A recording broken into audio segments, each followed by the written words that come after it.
Ok, como estoy en el departamento, me dicen si se cortó el internet o algo.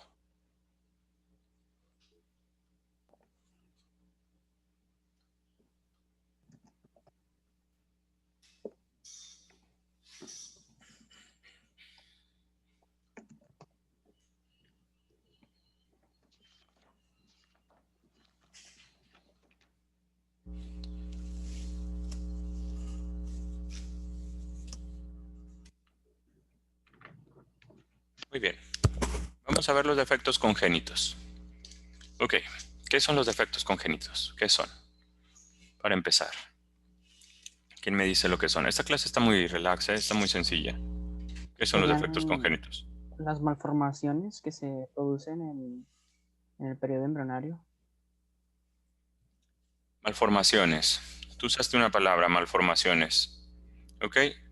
A partir de la clase del día de hoy no puedes usar como sinónimos defecto de malformación. A partir del día de hoy no. Anteriormente lo podías utilizar como sinónimos. A partir de ahorita ya no va a ser posible. ¿Ok? Pero bueno, las malformaciones sí son defectos. Así lo podemos decir de esa manera. ¿Ok? Entonces, se considera un defecto congénito o una anomalía. Defecto y anomalía sí se consideran como sinónimos.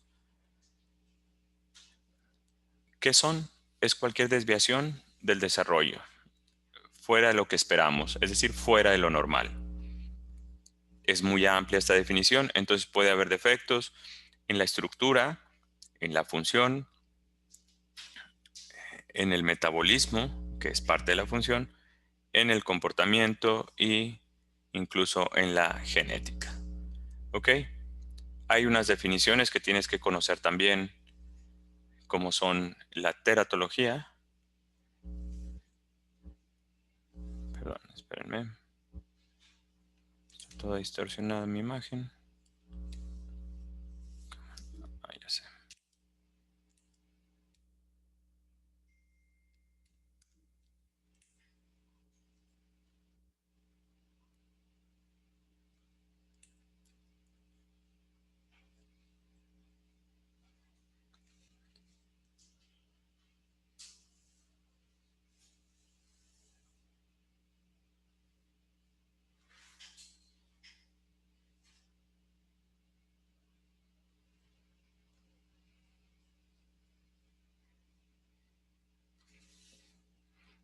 Ok, todos los días tengo que estar diciendo que tienen que estar activas sus cámaras. Yo creo que no es necesario. Y Andrea, por favor, me ayudas. La regla es que tengan que estar discutiendo. Ok, Erika, aquí estás. Déjame te activo también como coanfitrión. Ya está, Gracias, doctor. ya está. Ok, de verdad, no tenemos que estar diciendo eso todos los días. La respuesta a lo que me preguntaban de si se puede presentar aquí en la facultad, sí. Es una manera de garantizar que no vas a tener, que vas a estar protegido de que no tengas problemas de conexión del internet, entonces de que presentes tu examen y sí necesito que me lo hagan saber, que me manden un mensaje quienes deseen presentar aquí para pasarlo yo a la jefatura, ¿ok? Muy bien. Hasta el viernes tienen esta semana para avisar quién desea presentar aquí. Voy a regresar a compartir.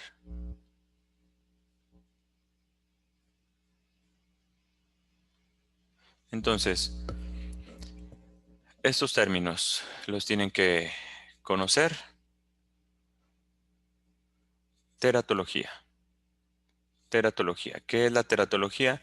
Pues es una rama de la embriología, de la patología también, la cual se encarga de estudiar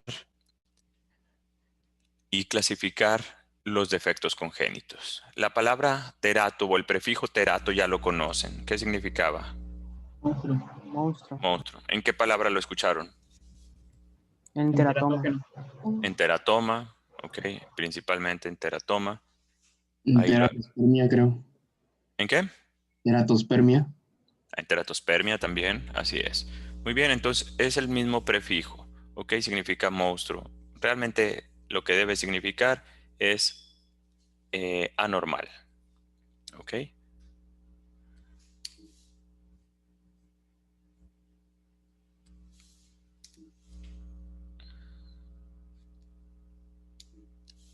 Perdón, no está funcionando mi teclado, no sé por qué. Muy bien. Preguntas de examen típicas, clásicas. Es, ¿cuál es la principal causa de una anomalía congénita? ¿Cuál es? Desconocido. Está desconocida. Desconocida. Aquí viene más de la mitad de las anomalías, no se sabe por qué son. ¿Ok? Entonces, cuando ustedes me preguntan siempre, ¿por qué ocurrió esto? Siempre regreso yo a esta gráfica y les puedo decir, no se sabe. Son desconocidas la mayoría de las anomalías. Pero cuidado en cómo les hacen la pregunta. Si les preguntan de esta mitad, ¿ok? De esta mitad de acá de abajo, de las anomalías con causa conocida, ¿cuál es la principal causa? Es esta de aquí, multifactorial. Esta parte del capítulo yo creo que la hizo un político, porque son respuestas vacías, no dicen nada absolutamente. Entonces, imagínense responder así en un examen. Es el único momento donde vas a poner no se sabe, ¿ok? Cuando te pregunten la causa de las anomalías. Y puede ser tan ambiguo cuando te pregunten de las causas conocidas de las anomalías, ¿cuál es la principal? Multifactorial, es todo, ¿ok? Ténganlo en mente. ¿Qué tan frecuentemente suceden las anomalías? Bueno, conforme aumenta la medicina, cada vez se conoce más, se detectan más anomalías. Entonces, no son las mismas anomalías las que se detectan en este momento que las que se detectan, las que se detectaban hace 50 años. Entonces, si tomamos en cuenta al momento del nacimiento, aproximadamente se estima que un 2 o un 3% de los recién nacidos tienen defectos congénitos. ¿Ok? 2 o 3%. Sin embargo, yo aquí les pongo un paréntesis que hay una cantidad aquí que aún al nacimiento no se han detectado. ¿Cómo nos damos cuenta de eso? Porque si vemos a los niños que llegan a terapia intensiva, el número es mucho mayor, mucho mayor. De los niños que están internados en el hospital universitario en terapia, hasta un 21% tienen anomalías congénitas. ¿Ok? Entonces, ¿por qué? Porque después de nacer empezaron a hacerse más evidentes otras anomalías. ¿Cómo se clasifican las anomalías? Es un caos. Es clasificar algo que es muy difícil. ¿Ok? Entonces, inicialmente había una clasificación que le llamaban menores y mayores. ¿Quién conoce una anomalía mayor? ¿Cuál conocen como anomalía mayor? Espina bífida. Espina bífida, claro que sí. La espina bífida es una anomalía mayor que da muchos problemas para caminar, para orinar, para defecar. Entonces, eso es un muy buen ejemplo de una anomalía mayor. ¿Cuál otra?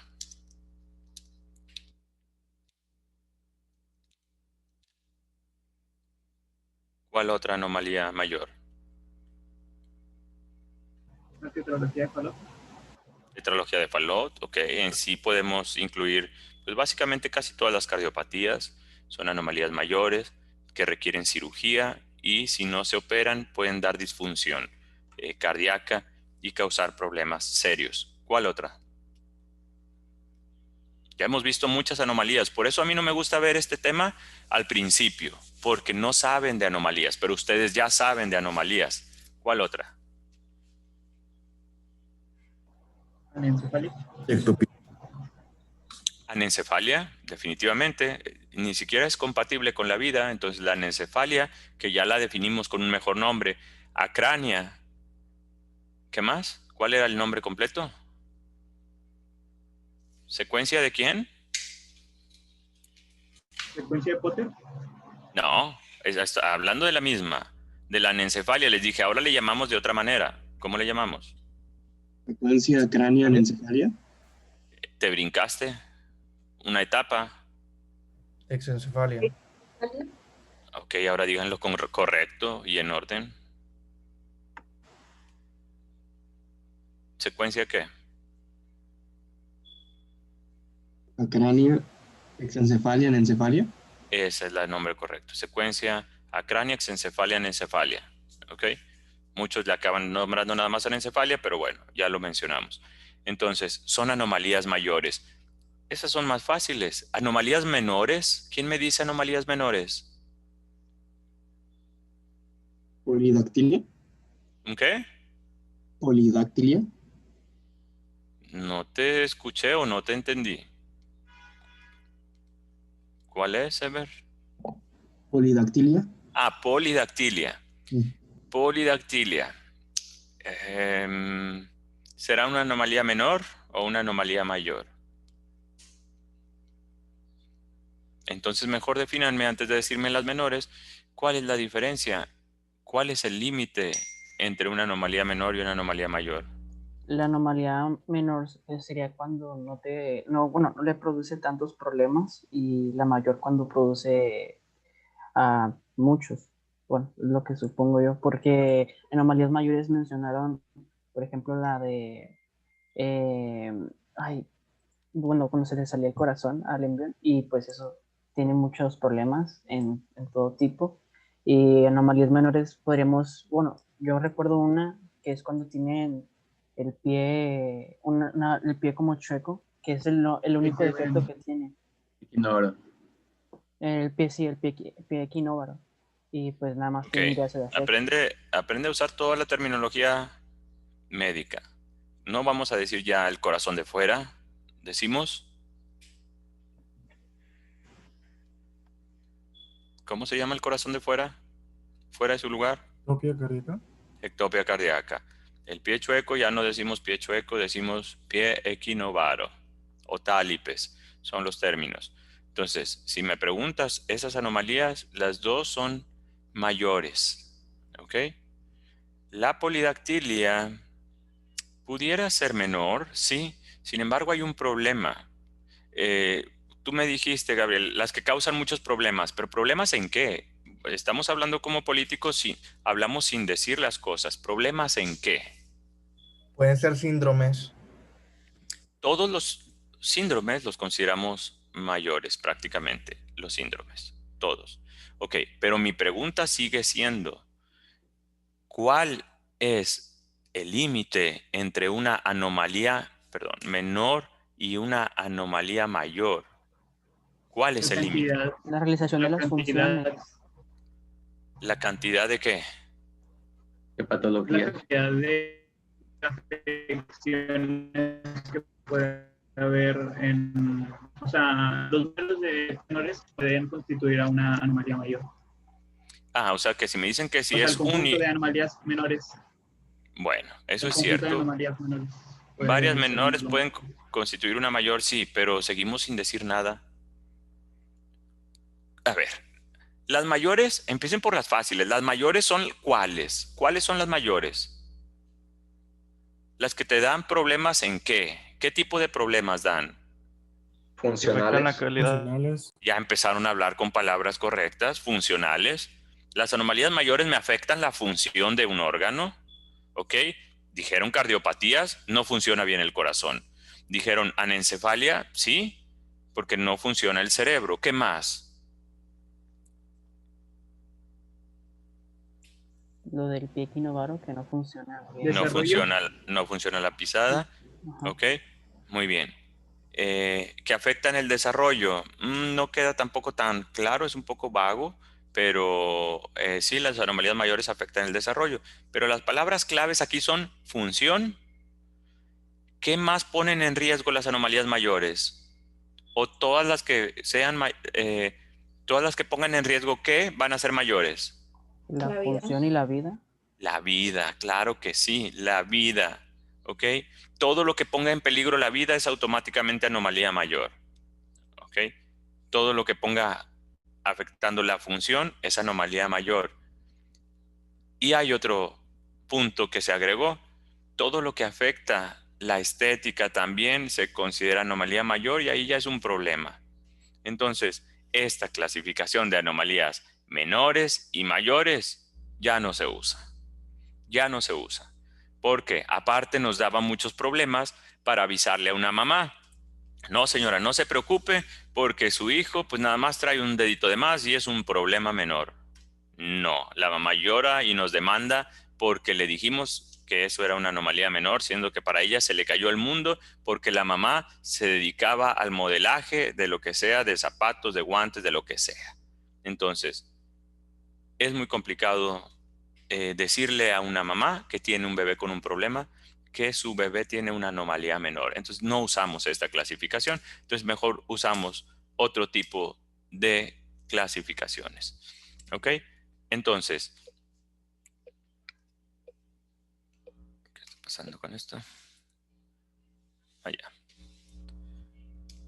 Las clasificamos dependiendo del tipo, las causas y los mecanismos. Ok, esto es una manera que vi en un congreso. No lo explica el libro de esta manera, pero a mí me parece muy interesante explicarlo así. Entiendan esta línea. Imaginen que en esta línea, esta primera parte es el inicio y esta última parte es el fin. Pero tenemos que definir el inicio como la fecundación y en este caso el fin no es en realidad es el fin, sino cuando nace el bebé y que lo podemos ver. ¿Ok? Porque estamos hablando de la palabra congénito. Congénito es cuando nace. Entonces, lo congénito lo vemos cuando nace. ¿Quién me describe esta línea? Sean observadores, sean descriptivos y díganme las cosas que están viendo nada más. ¿Cómo es esa línea? Lineal, sin cambios. Es una línea, ahora sí que haciéndole honor a su nombre. Línea, ¿ok? ¿Qué más? Sin cambios. Sin cambios, ¿ok? Bueno, progresiva, por así decirlo. Bueno, continua será una mejor palabra, continua, ¿ok? ¿Qué más? ¿Qué más? Sean descriptivos, no pueden describirme una flecha. Es directa a su punto final. ¿Ok? Directa sería más bien que, que es recta quizá, que no tiene De, curvas, de principio a fin.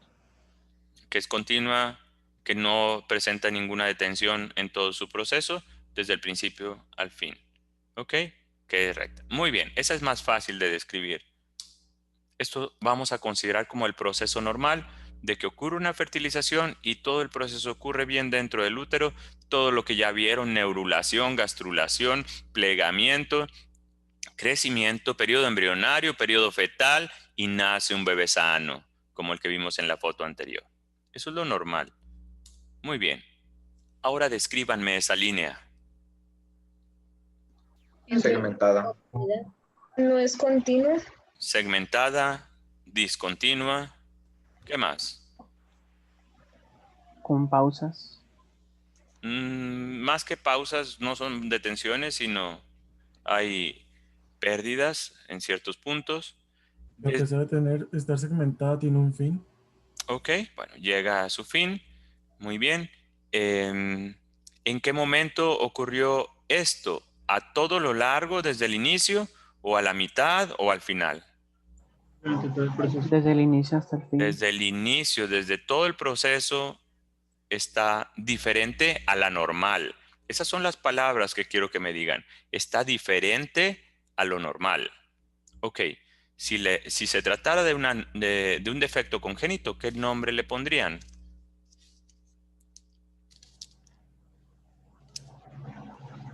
Una malformación. Malformación, correcto. Esta es una malformación. Desde que se formó, está mal. Es una malformación. Durante todo el periodo está mal, está alterado, durante todo, está anormal desde su inicio. ¿Ok? Muy bien. Esta flecha, descríbanmela.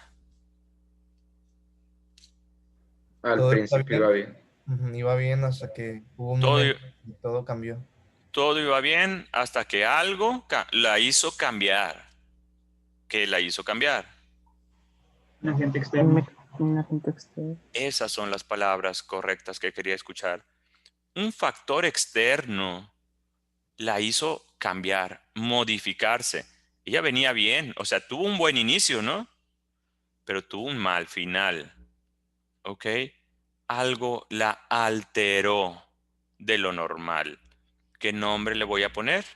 Alteración. Disrupción. Disrupción, ¿sí? Y en algunos textos sí la mencionan como alteración. Disrupción es la que más podemos utilizar como correcta. Si ustedes observan, al final las dos se pueden parecer, ¿ok?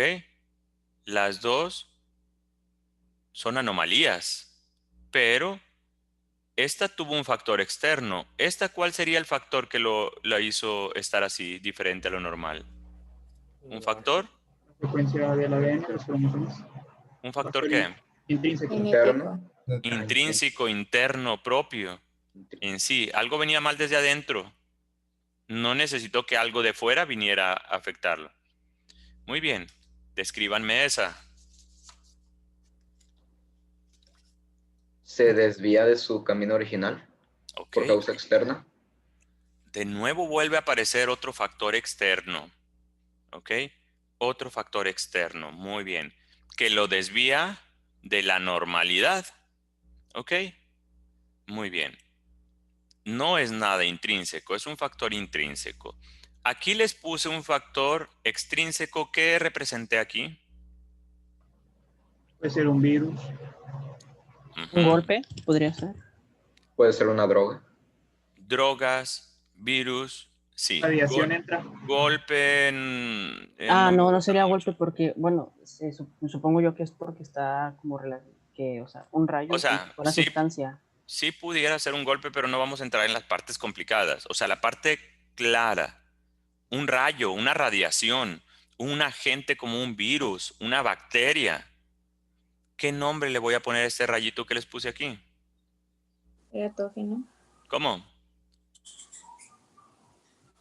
Teratógeno, correcto. Teratógeno. Muy bien. Este es un teratógeno. ¿Qué nombre le pongo a este proceso que ocurrió aquí fuera de lo normal? A esta flecha. Deformación. Deformación. Deformación. Porque ¿qué cambió en la flecha? Su Hubo dirección. una fuerza mecánica. Aquí es un agente mecánico exclusivamente. ¿Ok? Mecánico. ¿Ok? Es un agente mecánico. ¿Pero qué fue lo que cambió? Forma. ¿Ok? La forma. Entonces, hubo un agente mecánico y acá es un teratógeno, ya me dijeron radiación, virus, drogas, bacterias. Y este es un agente mecánico. ¿Qué quiere decir que es algo mecánico? Fuerza que actúa. Físico. Movimiento. Una fuerza, una presión, algo extrínseco de peso, ¿ok? Algo que tiene peso, ¿ok? Que genera presión, ¿ok? Esta tabla resume toda la clase. Ya acabamos. Ya, ahora sí. Ya, acabamos. ¿Están listos para el examen? Vámonos todos. De verdad, esa tabla es la más importante. Qué mal que no venga en el libro. ¿Ok? Esto resume todo. Entonces, espero que ya la hayas dibujado, que hayas hecho el screenshot, aunque va a estar ahí. Muy bien. En Entonces, algunos de los libros de genética viene ese esquema. Si quieren, ahorita les tomo foto y se los publico para que lo tengan. por favor, se los compartes con la referencia porque yo precisamente recuerdo que lo vi en algo de genética, pero no tengo la referencia. Pásanosla, por favor, Erika. Es en el Emory Ok, de genética. excelente. Deberían los de Embrio referirla y ponerla. Muy bien. Perfecto. Entonces, esta flecha dijimos que era él. ¿Qué anomalía? Malformación. Malformación. Malformaciones. Ejemplo de malformaciones.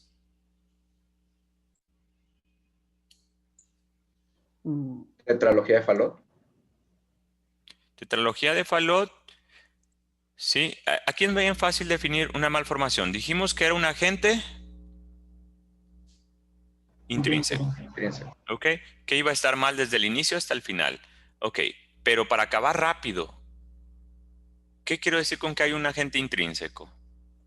Puede ser una malformación de genética. Genética. Aquí es un saco tan grande las malformaciones que inmediatamente deposita ahí todos los problemas genéticos. ¿Qué más intrínseco que lo genético? Los cromosomas y los genes. Eso es lo más intrínseco. Entonces, cualquier defecto congénito que tenga una base genética, la vamos a considerar malformación.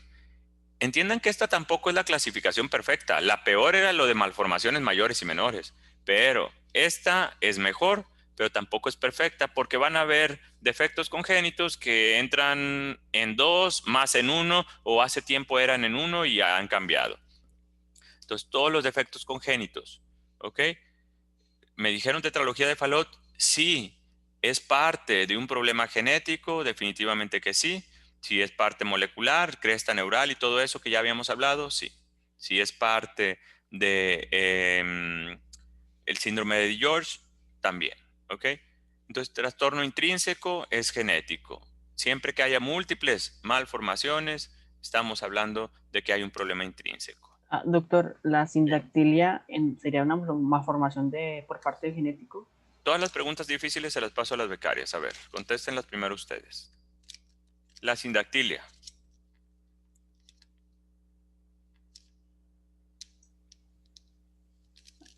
Bueno, yo sé que la sindactilia es cuando no ocurre apoptosis entre los dedos, entre los falanges.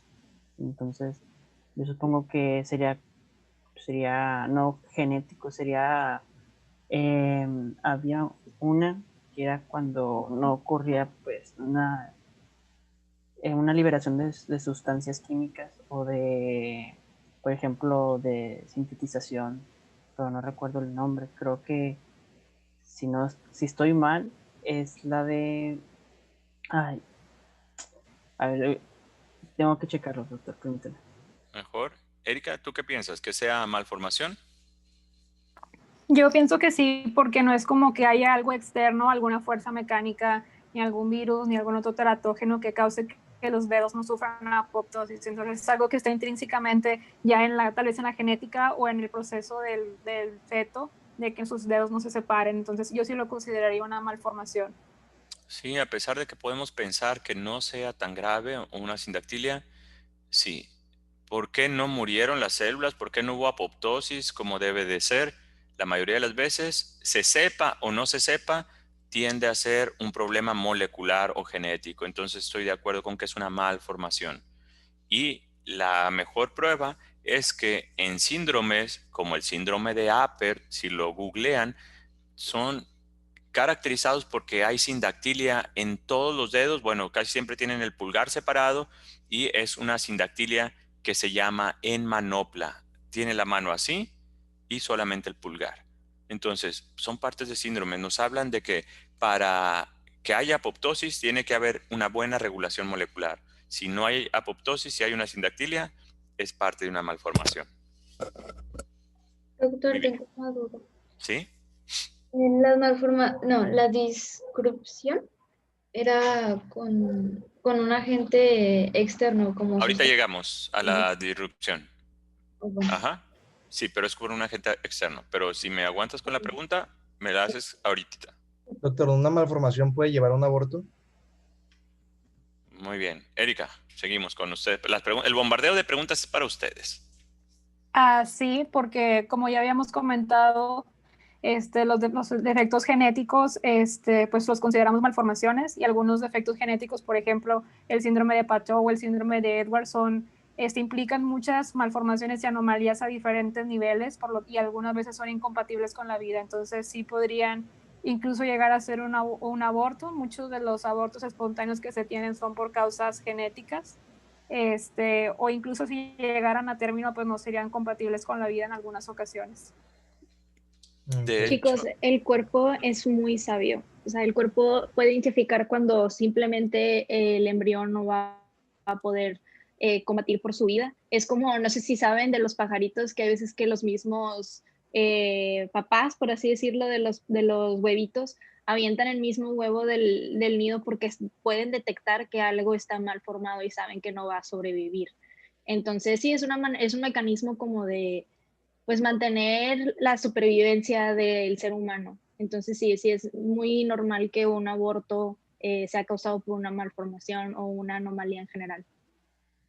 Definitivamente. La principal causa de abortos son malformaciones. Definitivamente. ¿Ok? Entonces, ¿puede causar abortos? Sí. Muy cierto. ¿Alguna otra duda de malformaciones?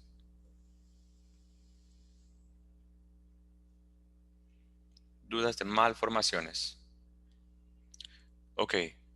Si me preguntaran a mí cuáles son las más graves de esta tabla que pusimos, lo más grave siempre será una malformación. Siempre. No dejan de ser graves estas, ¿eh? Pero lo peor es esta, la malformación. Lo que más pone en riesgo la vida siempre será una malformación. Lo que más causa abortos son problemas genéticos, es decir, malformaciones. ¿Ok? Incluso cuando son múltiples. ¿Ok? Todas las que dijeron en el inicio, anencefalia, espina bífida, ¿sí? La gran mayoría son malformaciones. ¿Ok? Claro, puede haber una anencefalia, una acrania por un agente externo, ya lo dijimos, bandas amnióticas que llegan y que destruyen el cráneo, sí. ¿Ok? Muy bien. Doctor, disculpe, también, la formación, así como dijo, una malformación la puede causar agentes, de la misma estructura del embrión. En anexos embrionarios decía que la placenta llega a veces a, a partir, a hacer presión dándole giros y haciendo que ocurra una, una amputación en una extremidad. Ok, no es la placenta nunca da No, giros. la placenta no, perdón, el cordón umbilical, perdón. Sí, el cordón umbilical, bueno, esas sí da giros y eso se llaman eh, circulares, ¿ok? Pero las circulares no causan por lo general malformaciones. Las bandas amnióticas, por eso les digo que la clase de anexos es muy importante. Las bandas amnióticas sí, ¿ok? Doctor, y por Ujú. ejemplo, en el caso de los nudos verdaderos, ¿qué tipo de malformación sería? Para mis becarios, de nuevo, un nudo verdadero. Un nudo verdadero tal vez yo lo consideraría una disrupción porque pues es un anexo embrionario del cordón umbilical, pero aquí el problema está en que este nudo verdadero, pues al igual que por ejemplo si si le hacemos un nudo a una manguera, el flujo de agua se corta.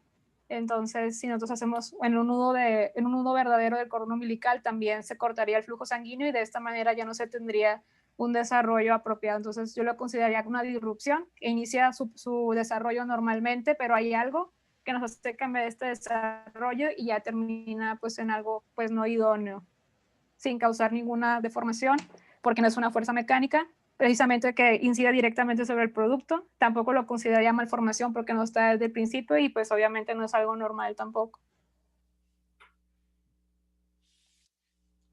Muy bien. Andrea, Doctor, de hecho, ¿estás de acuerdo en que sea un nudo, una disrupción? No lo sé, estoy entre disrupción y deformación, Ok. pero sí entiendo lo que está diciendo Erika, estoy de acuerdo con eso. Sí, como bien lo mencionó Erika, malformación no es porque el feto venía perfectamente bien, ¿ok? No sería una deformación porque no es algo mecánico en el feto y el feto de hecho no va a nacer. Entonces, si tuviéramos que encasillarlo en algo sería una disrupción, pero disrupción hablamos de un agente externo teratógeno. Entonces tampoco un nudo es un teratógeno, no queda perfectamente en esta clasificación. Y lo que sucede con un nudo verdadero, hay otras terminologías que no vienen aquí que quedaría un poco mejor. ¿Qué sucede? Sería realmente, se interrumpe al tener un nudo, se interrumpe esto, se interrumpe el proceso.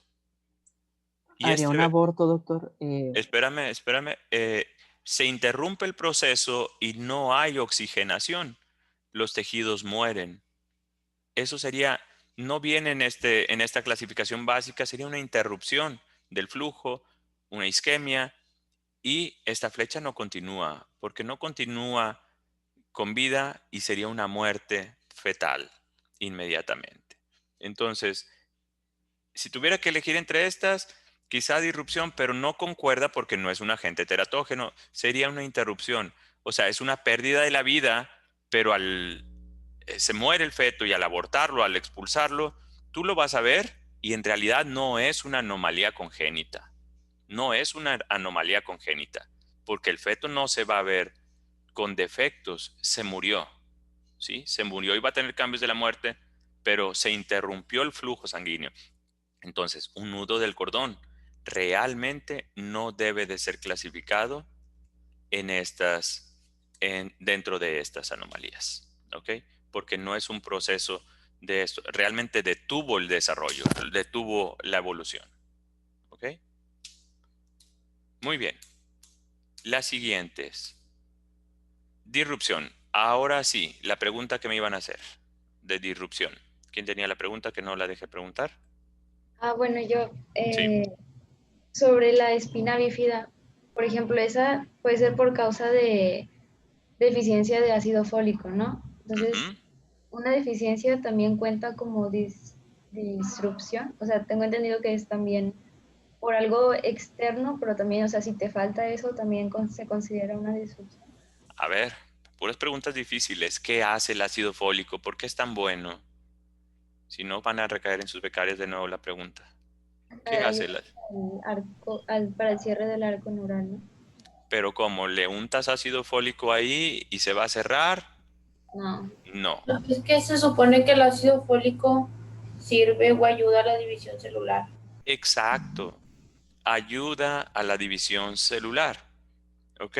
Entonces estamos hablando de un proceso intrínseco al final de cuentas. El ácido fólico ayuda al proceso de división celular, ayuda en el proceso de los cromosomas, así hablando muy en general. Entonces, estamos hablando que en una espina bífida, desde que se está formando la columna, hay una malformación.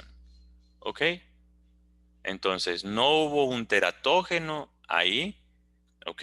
No hubo un teratógeno ni una fuerza mecánica, ¿ok? Entonces, por lo general, si hablamos de espina bífida, hablamos de malformaciones. Además, la espina bífida puede ser parte de síndromes también. Y algunos bebés con espina bífida realmente tienen problemas cromosómicos, ¿ok? Entonces, no sería una disrupción. No es el mejor ejemplo de una disrupción. ¿Ok? ¿Cuál es el mejor ejemplo de una disrupción? Acuérdense que en los exámenes de Embry vienen los ejemplos más típicos. Desafortunadamente no les preguntamos cosas así muy raras. El mejor ejemplo de una disrupción, alteración o desorganización. Pues es una meromelia, ¿no? Esta es una meromelia.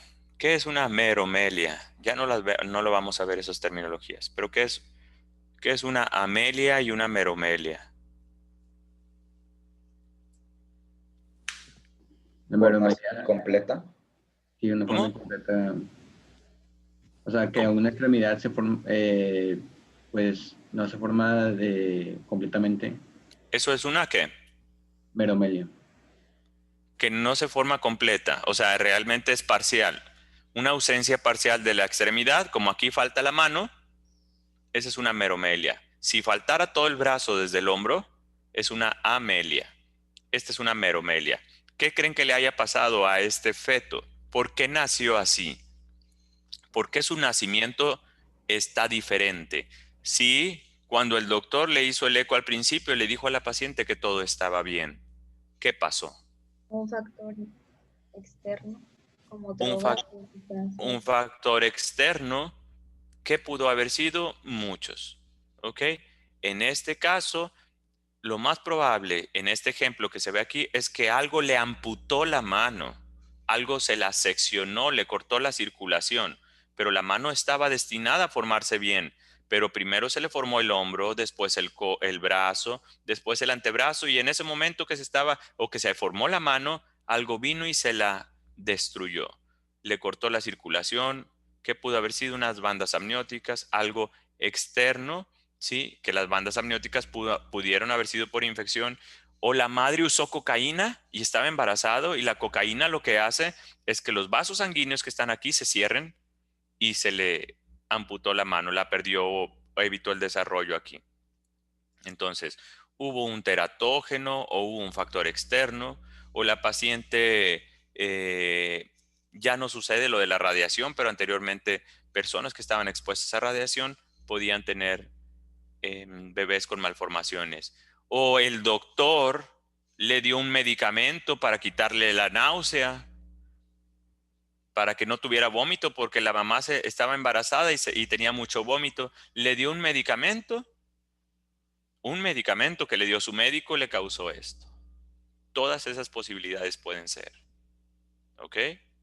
Entonces, esto es una disrupción.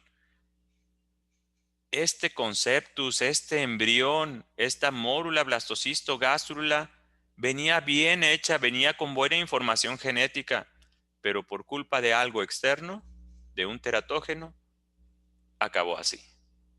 ¿Ok? Es una disrupción. ¿Ok? Meromelias son de los mejores ejemplos de una disrupción. ¿Ok? Por un factor. La clave, lo que tienes que aprenderte, que es un factor extrínseco. Y ya me dijeron casi todos. ¿Ok? Otros ejemplos de disrupciones. Lo que ya habían visto en clases pasadas. El sarampión, la rubiola, el toxoplasma, el citomegalovirus, el virus de la inmunodeficiencia humana. Todos esos pueden causar disrupciones en bebés que venían bien. ¿Ok? El tabaco. ¿Qué hace el tabaco? Porque cómo me molesto cuando llega una paciente embarazada que le pregunto, ¿fuma? Sí, sí fumo.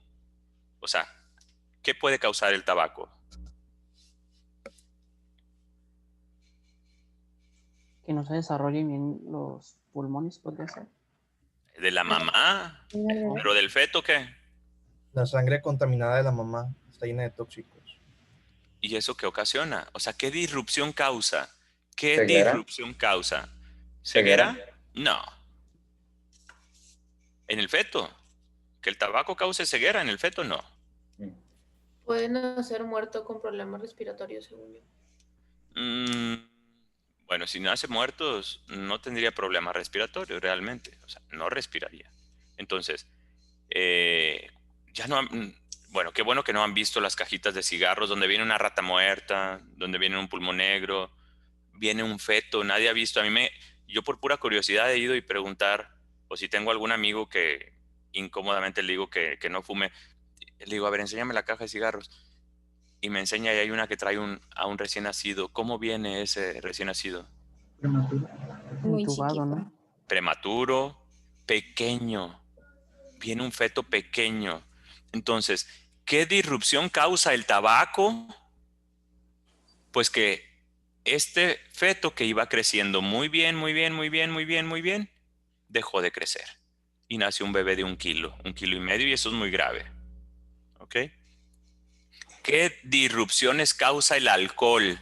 Porque eso es otro que me molesta tanto cuando una paciente que no sabía que estaba embarazada le gustaba tomar alcohol. El bebé nace con adicción al alcohol también. Bueno, pero la adicción no la considero propiamente una disrupción. Esa es una adicción que tiene el bebé y es muy grave, claro que sí. Pero ¿qué sería? ¿Qué disrupción tendría? ¿Qué anomalías congénitas tenía un bebé de una madre que toma alcohol? Podría ser un retraso. Bueno, un retraso, te falta agregar. ¿Retraso en qué? Mental. Ok, ya no usamos tanto la palabra retraso mental, pero sí, sí, se queda. El retraso psicomotor son bebés que no se van a mover bien, que no van a aprender en la escuela por culpa de la mamá. O sea, su cerebro no se desarrolló, el cerebro tiene que tener los surcos, las circunvoluciones. Si la mamá tomaba mucho alcohol, va a tener alteraciones, disrupciones en el cerebro. Y son bebés que aunque se esfuercen, no van a aprender. ¿Ok? Pueden tener incluso malformaciones faciales en los ojos por el alcohol. Hay un síndrome de alcohol. Teratógenos, ¿qué droga será la más grave? Quizá la cocaína. La cocaína, gracias a Dios, toco madera. Bueno, en el hospital universitario sí se ve de todo y sí he visto que pacientes han consumido cocaína. ¿Ok? Pero afortunadamente es muy raro, muy, muy raro. ¿Ok? Doctor, una pregunta. Sí. Por ejemplo, usted dio el ejemplo de alguien que no se dio cuenta que estaba embarazada y tomaba alcohol. Sí. Más o menos, ¿en qué periodos del embarazo puede afectar más el alcohol? Aguántame esa pregunta un poquito. Aguántamela de nuevo. Es que ya tengo la secuencia de la clase y me vas a... Esa te la voy a mostrar en una gráfica. ¿Ok? Porque son preguntas muy buenas que se están adelantando a la parte. Muy bien. Otras disrupciones. Virus, como el virus del Zika, hacían alteraciones muy graves. Muy, muy graves. Microcefalia, deformes las extremidades. Hay vacunas. Una mujer embarazada no se puede poner cualquier vacuna. Se debe de poner ahorita la de la influenza, pero no se puede poner cualquier vacuna porque hay vacunas que causan disrupciones y muerte fetal también. ¿Ok? Doctor. Entonces, sí. Bueno, primero compañero. Adelante, adelante. Y en este caso, la alimentación, ¿qué sería? ¿Dónde entra? Ay, muy buena. ¿Una alimentación deficiente? Ok, es complicado poner las alimentaciones deficientes en algo, porque probablemente si hay una falta de nutrientes, si falta de ácido fólico, falta de calcio, esto va a afectar a las células. Increíble.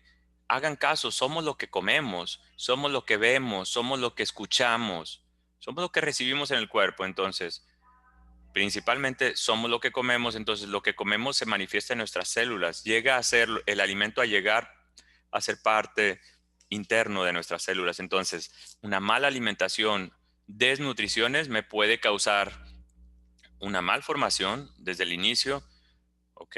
O hay periodos que se requieren más nutrientes o me puede causar una disrupción. Que la madre todavía le quedaban un poco de nutrientes, se embaraza y va bien, pero en algún momento tiene carencias de nutrientes, va a causar una disrupción en el crecimiento de este feto. Ok, pero cuidado, si hay una mala alimentación, pero con sustancias tóxicas, es decir, los pocos alimentos que toma traen mercurio y cosas así, puede ser una disrupción. Ok, porque hay un teratógeno en esos alimentos. Entonces, no, hay situaciones que son difíciles de clasificar. ¿Ok? Por eso vuelvo a lo mismo. Apréndanse los ejemplos típicos. Doctor, disculpe. Sí. El uso, bueno, el tomar café al tener cafeína, pues, puede provocar un defecto en el desarrollo motriz del feto o el embrión. Lo dices por mí, ¿verdad, Gabriel? Que viste que estaba tomándome un café. No, porque, bueno, yo tengo entendido ya no me dejaste tomármelo a gusto, pero bueno. No es por eso. Es que mi mamá me había contado que ella ingería mucha Coca-Cola. Sí. Entonces... No tienes que aclararlo, estamos hablando de... Ok, sí, y bueno, la Coca-Cola tiene mucha cafeína por sus excesos de azúcares y demás. Mira. Entonces, me dijo que yo tengo problemas en déficit de atención y hiperactividad de pequeño, entonces se supone que por eso yo era así, porque mi mamá ingirió mucha cafeína, pero yo no tengo entendido bien eso. Mira, no vamos a acabar de culpar muchas de nuestras cosas a lo que sucedió prenatal. No me voy a salir a una clase de psicología ni psiquiatría, pero te puedo decir que la cuestión de alimentación es un problema social. Muchas madres, yo creo que hasta la mía, porque vivieron en una época diferente donde la coca era casi un privilegio, la Coca-Cola, entonces los refrescos. Afortunadamente ustedes ya vienen en una sociedad donde está justamente criticado el refresco porque no tiene nada bueno. No tiene nada bueno. Si me dices una sola sustancia buena que tenga, buena, o sea, fuera del agua que trae, la apoyaría, pero no trae nada bueno. Dentro de la cafeína que trae la Coca no es el mayor problema. El mayor problema que trae la Coca-Cola es la cantidad de azúcar, y el azúcar en dosis elevadas y más para una embarazada sí es problemático. No es teratógeno, pero sí causa problemas. Entonces, muchas de las madres de hace algunos años, nuestras madres, me incluyo, y de madres que están ahorita embarazadas, es algo que nos obligamos a tratar de dejar el consumo de refresco, pero no quiere decir que eso cause como tal una disrupción o alteración, ¿ok? Porque afortunadamente no trae otros tóxicos más graves, pero de que no sea una sustancia buena o que no traiga nutrientes, definitivamente que no los trae. En mi opinión, no debería permitir el gobierno la venta de esas sustancias, pero el gobierno permite muchas cosas, ¿ok? No sé qué opinen Erika, Andrea, al respecto.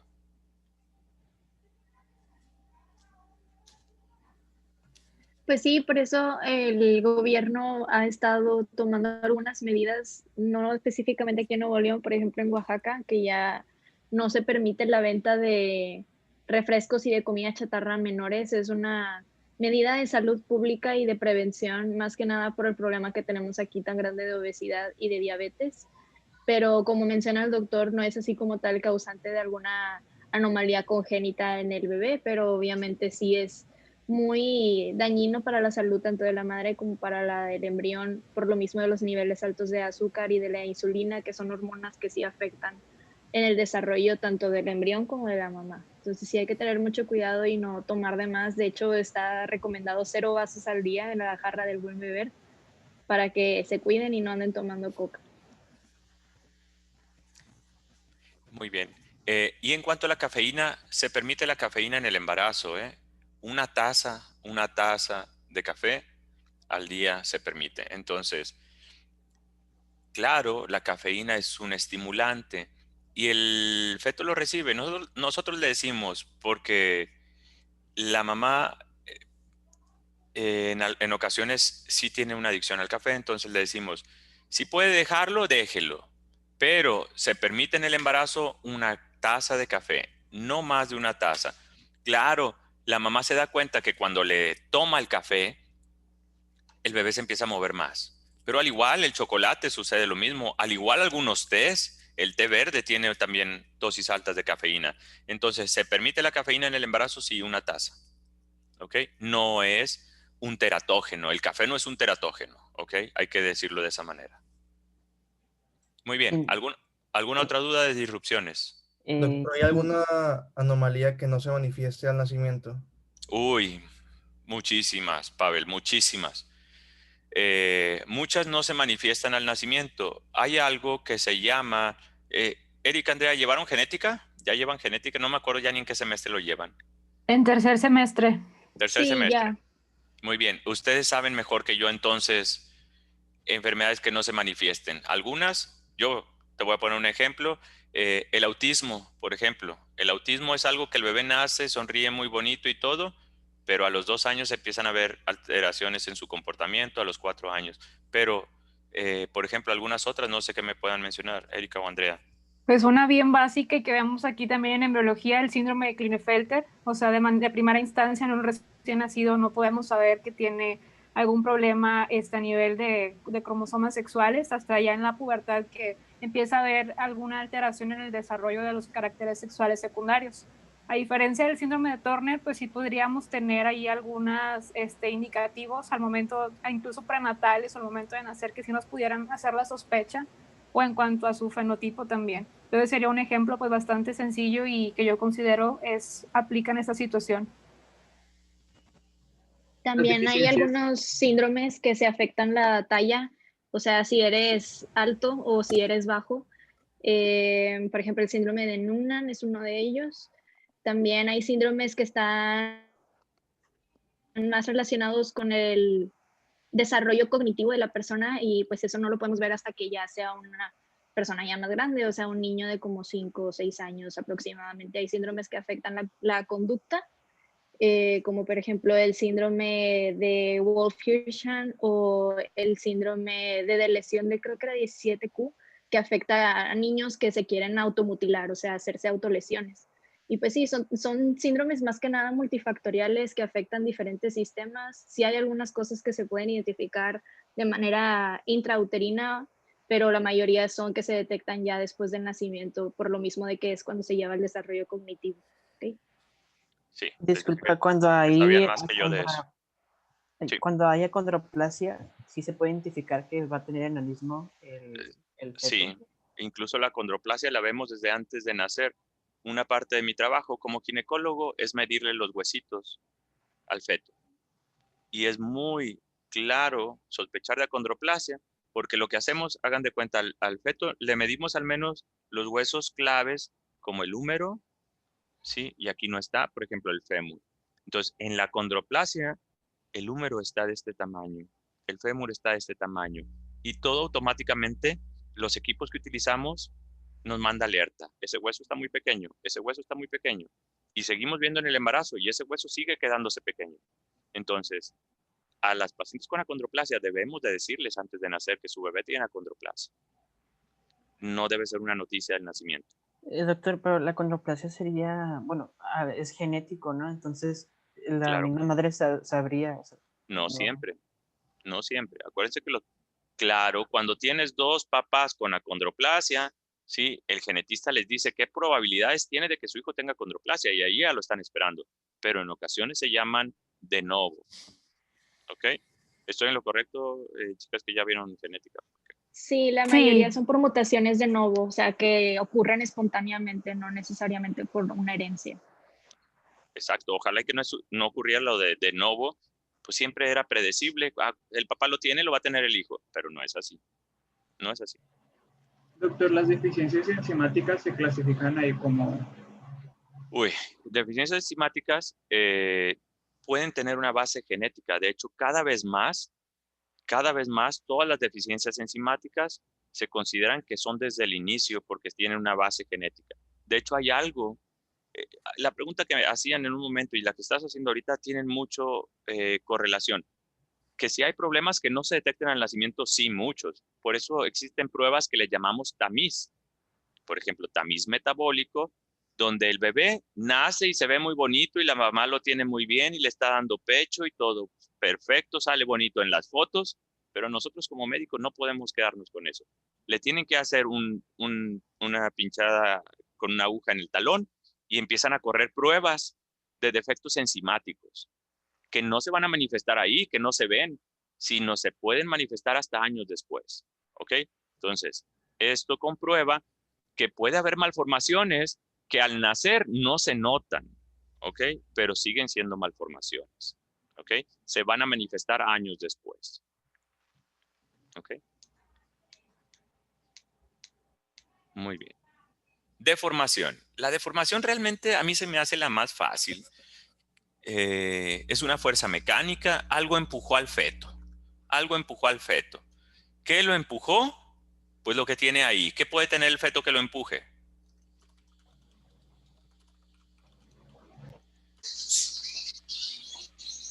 ¿Qué tiene el feto cerca por ahí? No tiene muchas cosas. Líquido amniótico. Pero el líquido no es una fuerza mecánica, al contrario, el líquido lo protege de las fuerzas mecánicas. ¿Está la placenta? ¿La placenta? La placenta, pero la placenta es como un colchoncito. Entonces, la placenta no va a causar deformaciones. El cordón umbilical. El cordón umbilical es muy suave, que tampoco va a causar deformaciones. ¿Qué hay más hacia afuera?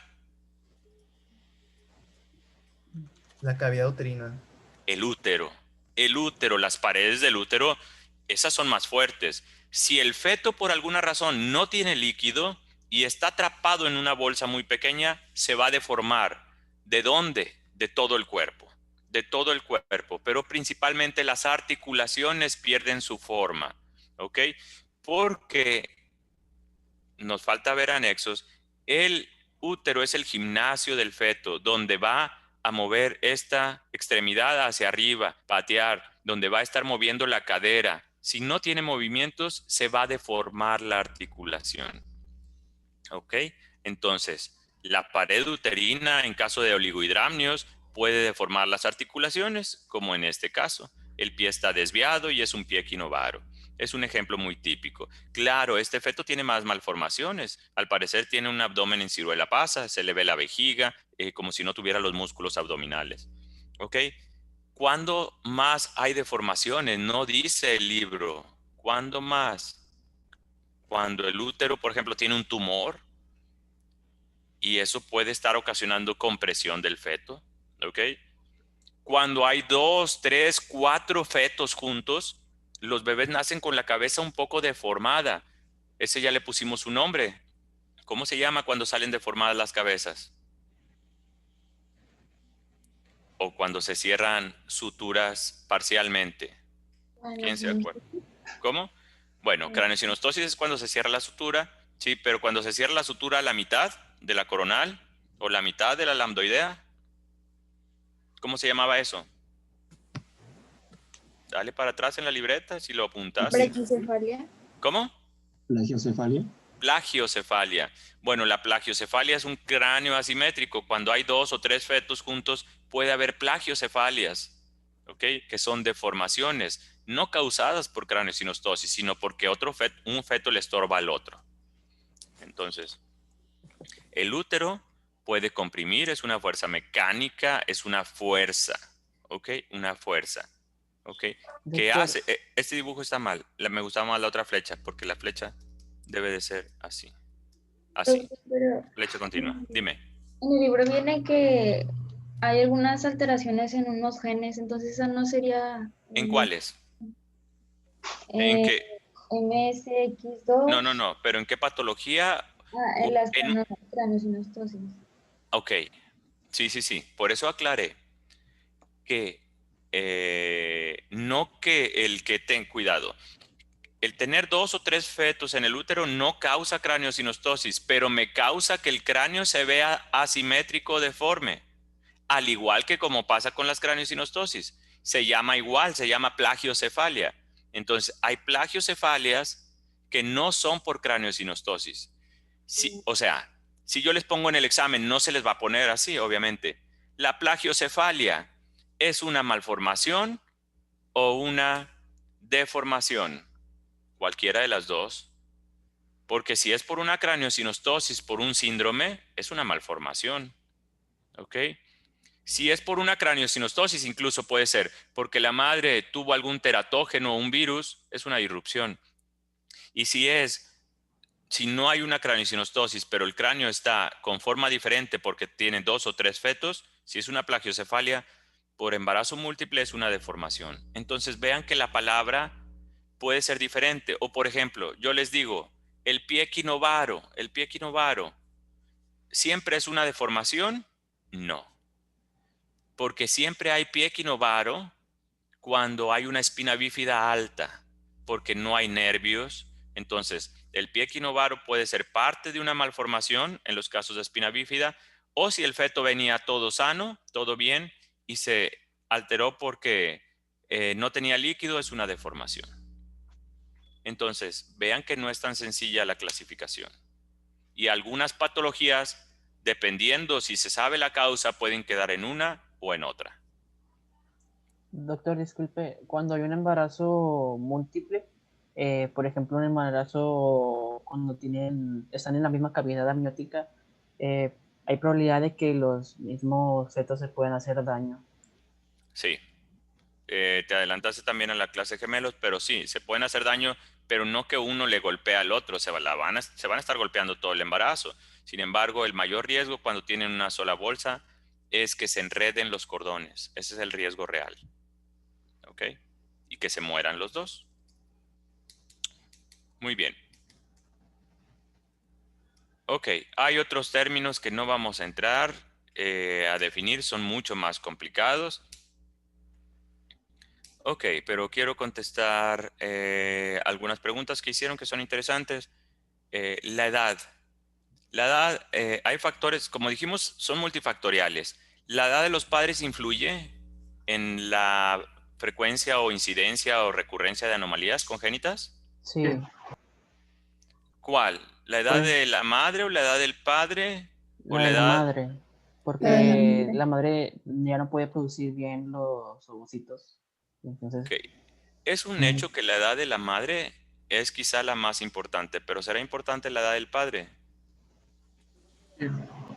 no, porque bueno, siempre va a producir sus espermatozoides. O sea, que a los 80 y 90 años siga teniendo hijos, no pasa nada. Ah, bueno, ahí ya no. ¿Por qué no? Pues, si todavía tiene espermatogénesis. Ahí va. Todos estos factores influyen. Edad de los padres. Frecuentemente, yo no sé si todavía los conozcan, pero en un inicio fue un boom esto, que ¿alguien los conoce? Pues este es Aston Kutcher y la otra no sé quién sea, pero supongo que Es creo que que la viejita es más, tiene más tiempo. sí. ¿Cómo se llama ella? Díganme por qué no. Es Demi Moore. Ok, Demi Moore. Bueno, no sé qué edades tenían cuando eran pareja, pero pues ella creo que le doblaba la edad. Ok, ¿qué riesgos ocurren si tienen hijos? Bueno, hay riesgo elevado de síndrome de Down en esos casos.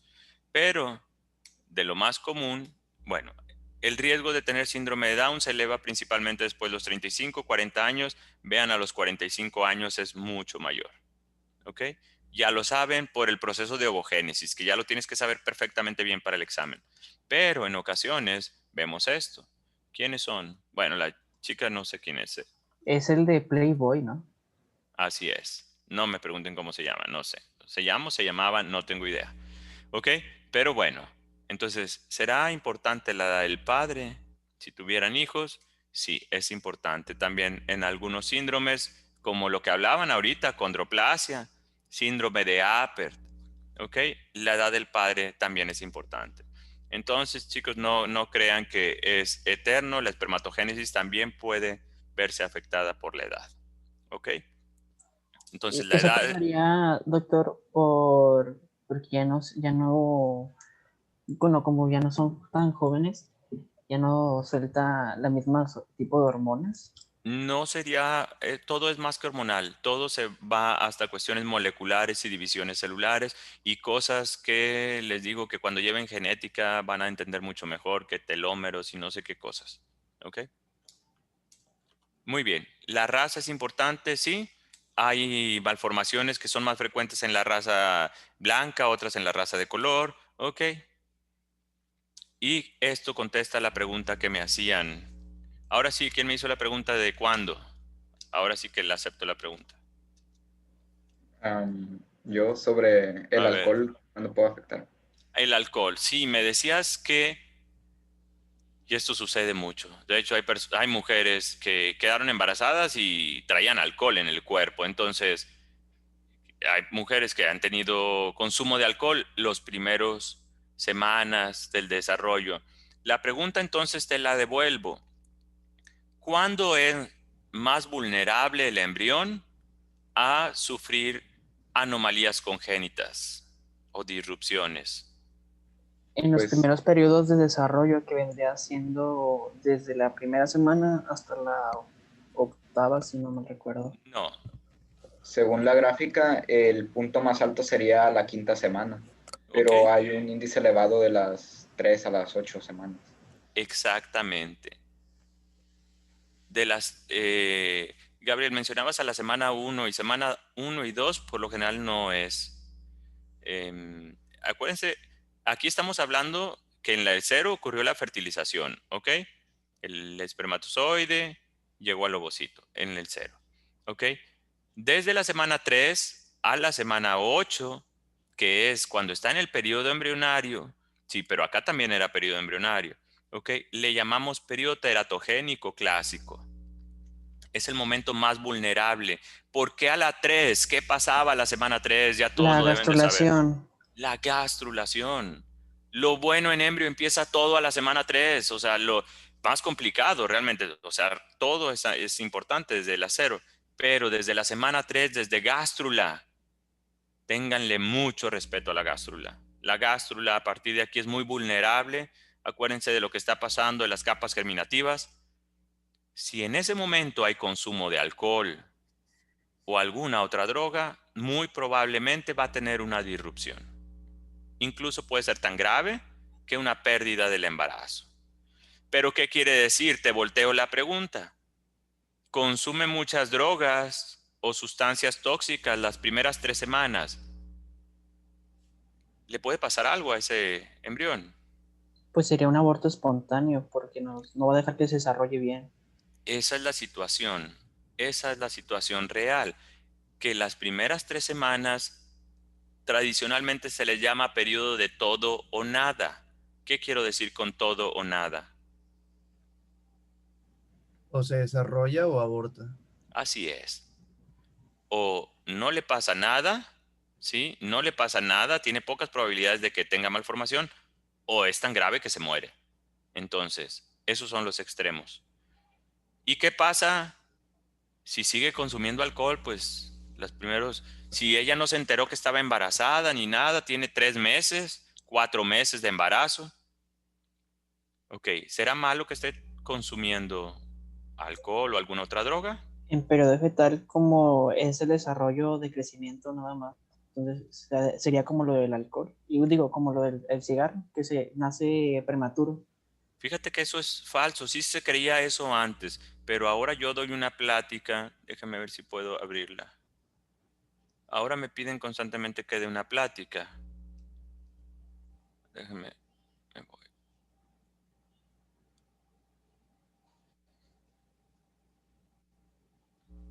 Y siempre les pongo una gráfica. ¿Dónde está? Perdón, déjenme dejo de compartir un momentito.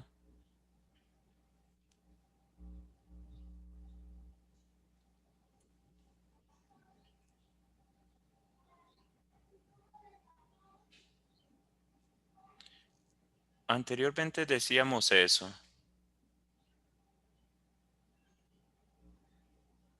Pero ahí va, ya encontré la diapositiva que quería mostrarles.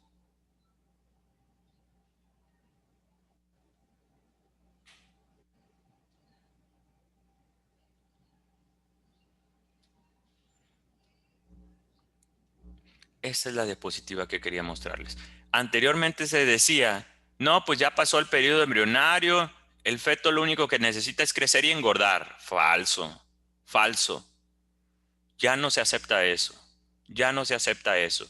Porque hay órganos, principalmente todo lo relacionado con neuronas, con sistema nervioso, es decir, ojo, oído y sistema nervioso central, todo eso se sabe que es vulnerable, aquí está, vulnerable todo el embarazo, incluso al nacimiento, incluso en la etapa infantil, porque el sistema nervioso, que por eso me apasiona, me fascina, es un órgano evolutivo toda la vida, toda la vida. Entonces, antes se decía, no, ya pasado el primer trimestre, toma lo que quieras, fuma lo que quieras, no pasa nada. No, grave error entre la información que se daba. El sistema nervioso central se puede alterar o causar una disrupción en él todo el embarazo. Entonces, la otra gráfica que les mostraba aplica para muchos órganos o para todo el embrión en general o el feto, pero no para el sistema nervioso. Si algo le pasa al sistema nervioso al nacimiento, se atora el parto y al bebé le falta oxígeno, daño neurológico para toda la vida. Y el bebé venía perfectamente bien. ¿Ok? Los ojos, los oídos, los dientes y genitales pueden afectarse incluso en las últimas semanas del desarrollo. ¿Ok? Entonces ya no aplica, ya no se vale decirle a la paciente que el bebé nada más va a crecer y engordar. Es falso. El cerebro, vean cómo cambia, cómo sigue cambiando, incluso cómo va a seguir cambiando. No por nada los niños empiezan a caminar a cierta edad, a gatear, a leer, a escribir. Todo eso es gracias a los cambios que está sufriendo el cerebro. Muy bien. Regresamos. Doctor, y en cuanto a cantidad, La dosis será importante, claro que sí. Ya vimos que la edad es un factor, ya vimos que la raza es otro factor. La dosis es quizá lo más importante. De hecho, la cantidad que se consuma, definitivamente que a mayor cantidad de una toxina, de un teratógeno, va a ser más grave. ¿Sí? O sea, eso es la respuesta es un poco más simple. A mayor cantidad, más grave. pero ¿es recomendable tomar algo o nada de alcohol completamente en todo el embarazo? Excelente pregunta. Si vieras cuántas pacientes me dicen, a ver, doctor, no sea así, ¿cuánto me permite? Nada, 0. No puedo permitir nada de alcohol en el embarazo. ¿Por qué? Porque no sé qué dosis sea la tóxica. Entonces, ese es un problema. Si bien es cierto que una dosis mínima no va a causar nada, pero ¿cuánto es mínimo? ¿Cuánto es mucho? Si yo le digo, bueno, toma poquito y se toma una botella, un 6, pues eso para mí era mucho, pero para ella es poquito. Entonces, son complicaciones del idioma, del lenguaje, y que no tengo una dosis exacta de permitir el alcohol, a diferencia de la cafeína, que sí está bien definida. Alcohol, 0. No se permite nada de alcohol en el embarazo, al igual que, un cigarrito nada más, nada, 0, 0. Son tóxicos, son toxinas. No se autoriza, no se permite ninguna cantidad. ¿Ok? Porque no tengo claro cuánta cantidad va a ser tóxica. Pero como se consideran que son teratógenos, sabemos que desde que pocas cantidades empiezan o son considerados teratógenos, entonces no debemos de permitir nada. Y al contrario, en el alcohol en el hombre, al momento de que una pareja planea tener un embarazo, ¿también afecta? Esa es una pregunta también, como es difícil, mejor se la dejo a las becarias, porque es muy difícil. No sé. Erika, Andrea, ¿qué responderían? ¿Será importante si el esposo toma o fuma? Profe, yo había leído que la toma de alcohol en una persona que se adicta al alcohol tiene mayor riesgo de una falla en la división de los espermatozoides. Escuché la primera parte, una persona, un varón que toma alcohol, ¿qué pasó? ¿Qué más? Tiene mayor riesgo de una falla en la disyunción de los cromosomas y en una malformación de espermatozoides. Ok, bueno, les digo, no sé si Erika o Andrea tengan algún dato más reciente de esa información. Del tabaquismo sí es bien sabido que interfiere en la espermatogénesis, entonces ahí sería importante. Del alcohol, pues no tengo yo o no recuerdo ahorita exactamente que se asocia a algo en el caso del varón, pero definitivamente de que no podemos decir que el alcohol es inocuo en el organismo. Pero no sé si Andrea tenga más información más reciente, ya que estamos joven. En genética nada más se habla del alcoholismo materno por lo mismo de que puede causar el síndrome de alcoholismo fetal, que causa algunas malformaciones, más que nada faciales, pero la verdad no sé muy bien si el alcoholismo pueda afectar algo en el varón, más que nada la espermatogénesis, pero pues como ya habíamos visto en el tema, que si hay algunos factores que afectan a si va a predisponer a tener alguna astenospermia o una oligospermia, como lo que ya habíamos visto, la temperatura, la humedad, como menciona Erika, el tabaquismo más que nada. Es muy buena pregunta, ¿eh? Es muy buena pregunta. No tengo la respuesta yo concreta. Desafortunadamente, a veces hay poca información de algunos temas y se ha estudiado poco, creo que el alcoholismo en el varón que cause anomalías congénitas. Yo pensaría que sí, al final de cuentas es una toxina que va a afectar todos los órganos en el varón, no solo el hígado. Entonces, probablemente pudiera afectar en la espermatogénesis, no, que yo sepa, no sé si se ha demostrado o no, pero no podemos decirle que no al paciente simplemente porque no tengo la información en este momento o porque no se ha demostrado. Entonces, vuelvo a lo mismo. No hay información para decir, o es más franca la relación que hay en el caso de la mujer con malformaciones, pero no en el proceso de la ovogénesis, porque la mujer es la encargada de la gestación, del desarrollo del feto. Entonces, tiene más tiempo al embrión, con una duración que puede ser vulnerable. Entonces, está bien demostrado que es en la mujer. Que esté demostrado cómo afecte en el varón, yo al menos no tengo un dato. Ok, muy buena pregunta. Y no se pueden hacer pruebas sobre eso, ¿verdad? Porque implicaría experimentar con humanos. No le podrías dar alcohol al hombre y decir, le doy alcohol y ahora sí tengo un bebé. No se puede. Pero no sería tan complicado preguntarles de los casos que se embarazan, que cuántos hombres consumieron alcohol, pero te puedo decir que conozco a los pacientes y van a ser bien mentirosos. Bien mentirosos. ¿Tomaste alcohol? No, doctor, claro que no. ¿Tomaste alcohol? Poquito, como si fuera tránsito. Uno empieza a decir nomás una copa y no es cierto. Entonces, eso hace mucha dificultad. Muy bien. Tengo una duda. Adelante. ¿Y el estrés afecta?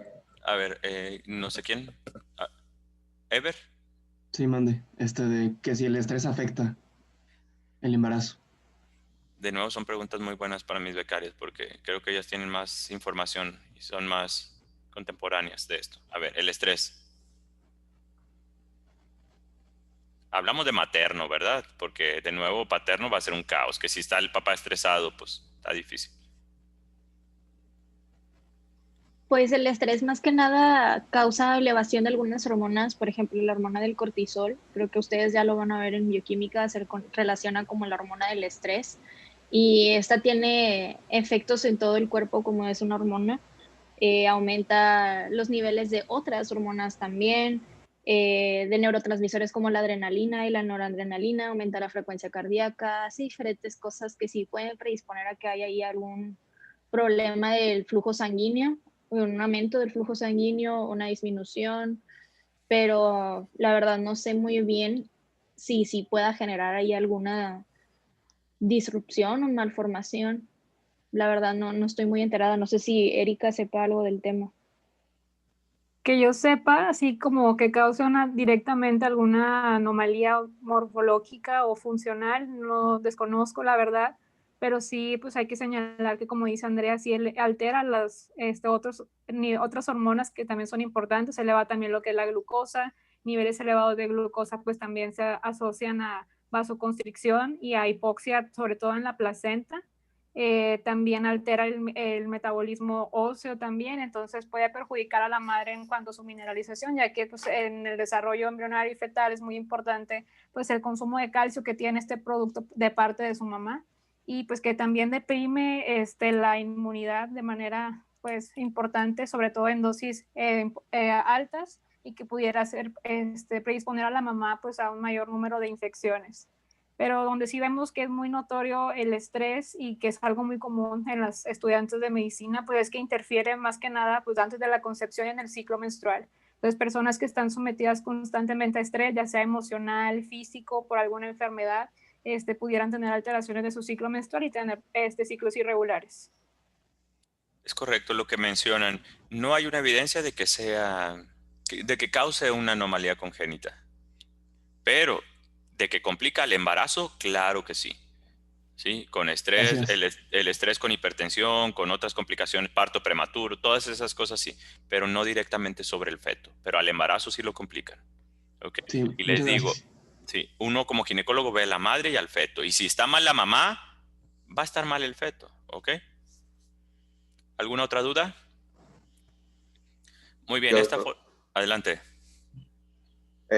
Si la madre llega a tener alguna, por así decirlo, una adicción al alcohol o al tabaco y puede lograr el periodo del embarazo, la abstinencia, ¿puede tener alguna complicación su embarazo o alguna malformación el producto por el exceso anterior al periodo de embarazo? Es muy buena pregunta. Lo más grave sería seguirlo consumiendo durante el embarazo. Eso sería lo más grave. Entonces, ¿qué sucede con las pacientes que consumían tabaco o consumían alcohol? Lo que se les pide es que inmediatamente, sabiendo que están embarazadas, lo suspendan y puede llevarse un embarazo de manera normal. No importa, claro, lo van a ver cuando vean el tabaquismo. El tabaquismo sí causa un daño crónico, ¿ok? En los pulmones, pero no que vaya, en cuanto al embarazo, el daño está demostrado por consumo durante el embarazo, principalmente entre la semana 3 y 8 y en el resto del embarazo. Ese es el daño, ¿ok? Entonces, la meta con una paciente que consumía alcohol, drogas o alguna sustancia tóxica, la meta a lo que queremos llegar es que no consuman el embarazo. Esa es la meta. ¿Ok? Ok, muchas gracias, doctor. Muy bien. Esta imagen me encanta. ¿Qué diagnóstico hacen? Síndrome de Down. Síndrome de Down. Para el tema del día de hoy es... Trisomía 21. Trisomía por 21. Ok, pero dentro de las anomalías congénitas, ¿una qué? Malformación. Es una malformación congénita, ¿ok? Que quede bien claro que entendemos como médicos o tratamos de entender las anomalías congénitas no como un rechazo, sino como un entendimiento para ofrecer mejores resultados, ayudas. Los bebés con trisomía 21 es más frecuente que tengan anomalías, defectos en el corazón, defectos de aprendizaje y todo, ¿ok? Entonces, entender las anomalías no es rechazar, ¿ok? Tenemos que entender que ese sea nuestro papel como médico, ayudar, porque desafortunadamente la historia no es tan buena con algunos médicos del pasado. Siempre les platicaba a mis alumnos, desde que salió publicación en el periódico, que es nuestro periódico local, El Norte, estamos hablando, esto fue desde, se los pongo a los alumnos desde el 2012, en las clases de hace 8 años, ¿sí? Que lo que ocurrió entre 1950 y 1960 fue que a las mujeres embarazadas, para quitarles las náuseas, médicos,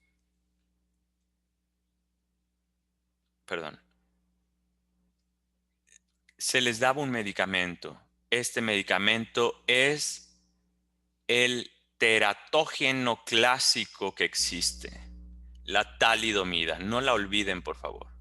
No la olviden. Es un medicamento que se sigue utilizando para cosas muy específicas, pero tiene una muy mala historia porque este medicamento, talidomida, quita la náusea. ¿Quién siente náuseas? La mujer embarazada. La mujer embarazada siente náuseas porque hay mucha hormona gonadotrofina coriónica humana.